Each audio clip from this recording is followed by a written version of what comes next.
Dans cette vidéo, nous allons voir le corrigé des tâches suivantes. Tâche 1. Salut, j'ai appris que tu vas à une salle de sport et qu'elle est magnifique. Peux-tu m'en dire plus? Écrivez un message pour répondre à votre ami concernant ce sujet.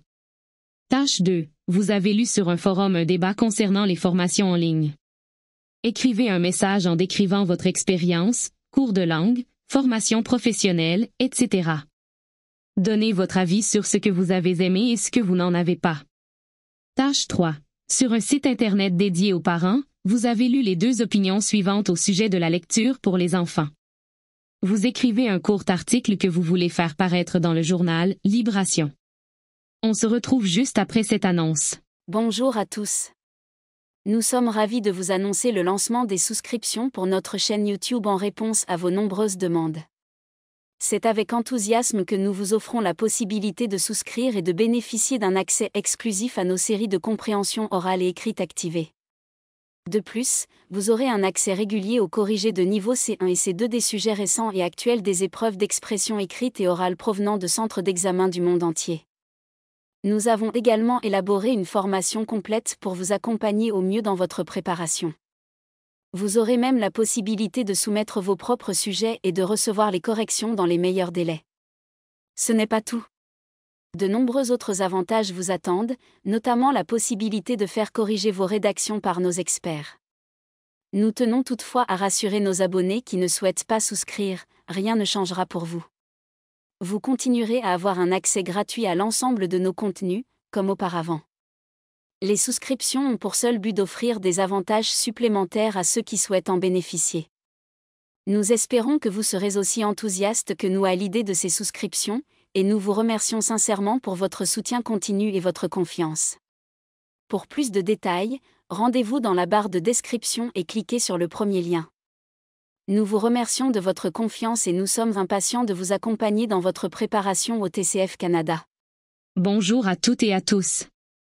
Aujourd'hui, nous allons vous proposer une ébauche de correction des différentes tâches 1, 2 et 3 de l'épreuve d'expression écrite. Suivez attentivement. Merci de vous abonner, liker et partager. Tâche 1. Salut, j'ai appris que tu vas à une salle de sport et qu'elle est magnifique. Peux-tu m'en dire plus? Écrivez un message pour répondre à votre ami concernant ce sujet. Correction. Salut Fabiola. J'espère que tu vas bien. Oui, tu as bien entendu, je vais régulièrement à une salle de sport et elle est vraiment incroyable. Elle est spacieuse, bien équipée et propose une grande variété d'activités, allant de la musculation au yoga en passant par des cours de cardio. De plus, l'ambiance est très motivante grâce aux coachs qui sont toujours disponibles pour donner des conseils et encourager. Les installations sont modernes et bien entretenues, ce qui rend l'expérience encore plus agréable. Si cela t'intéresse, nous pourrions y aller ensemble un jour pour que tu la découvres par toi-même. N'hésite pas à me dire quand tu serais disponible. À bientôt. Francesca. Nombre de mots. 113. Tâche 2. Vous avez lu sur un forum un débat concernant les formations en ligne. Écrivez un message en décrivant votre expérience, cours de langue, formation professionnelle, etc. Donnez votre avis sur ce que vous avez aimé et ce que vous n'en avez pas. Correction. Mon expérience des formations en ligne. Bonjour cher lecteur. Récemment, j'ai suivi une formation en ligne pour améliorer mes compétences en langue française, et j'aimerais partager mon expérience avec vous. Ce que j'ai particulièrement apprécié, c'est la flexibilité. Pouvoir étudier à mon propre rythme était idéal, surtout avec un emploi du temps chargé. Les cours étaient bien structurés, avec des supports pédagogiques variés comme des vidéos, des exercices interactifs et des forums. Cela m'a permis d'apprendre de manière dynamique et engageante. Cependant, un inconvénient majeur a été le manque d'interaction directe avec les formateurs et les autres élèves. J'ai parfois ressenti un manque de suivi personnalisé, ce qui a rendu certaines parties de l'apprentissage plus difficiles. En conclusion, bien que les formations en ligne offrent de nombreux avantages pratiques, elles nécessitent une certaine discipline et, à mon avis, davantage d'interaction pour améliorer l'expérience. Cordialement. Francesca. Nombre de mots.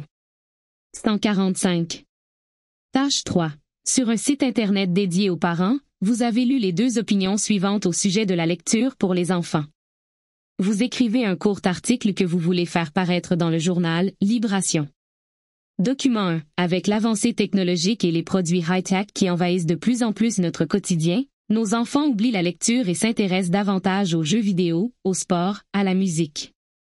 Contrairement à nous les adultes, dont beaucoup d'entre nous ont lu des milliers de pages, la génération actuelle est toujours occupée par les réseaux sociaux et le gaming ou prennent du plaisir à pratiquer du sport qui attire davantage de jeunes grâce aux stars internationales du football, du tennis, de l'athlétisme. Alors avec tout ça, pourquoi devons-nous forcer les enfants à lire un bouquin? Et comme le dit un proverbe, le goût de la lecture ne peut pas s'imposer, il faut laisser l'enfant choisir ce qu'il veut lire et surtout ne pas l'obliger à lire quand il n'a pas envie. Document 2.